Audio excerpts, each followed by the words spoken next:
In an AP, the first term is 4 and the last term is 31.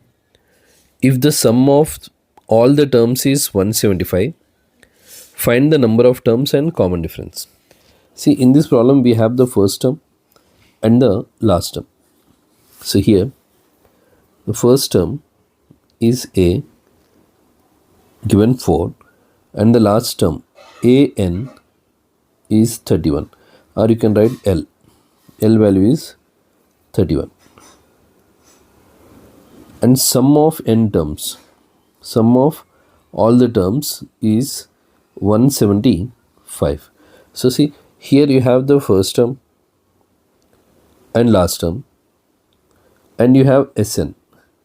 So I'll use Sn, the second formula, like sum of n terms is n by 2 into A plus L, as we have the last term.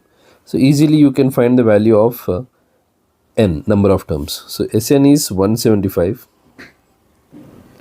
n by 2, first term is 4, last term is 31.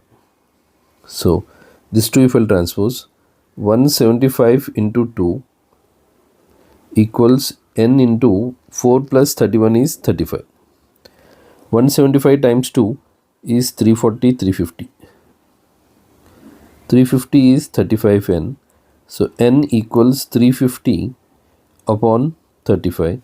So the value of n is 10. So the number of terms is 10.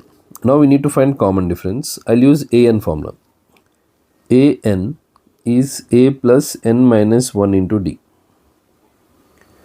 So nth term is 31, last term. We have a 4, n just now we got 10 minus 1, and we need to find d. So 31 if I transpose 4 minus 4 equals 10 minus 1 is 9d. 27 equals 9d, and d equals 27 upon 9. So common difference is 3. Common difference is 3 and the number of terms are like 10. So simple. In this I use the sum of n terms second formula, n by 2 into A plus L. Thank you for watching. Please subscribe my channel.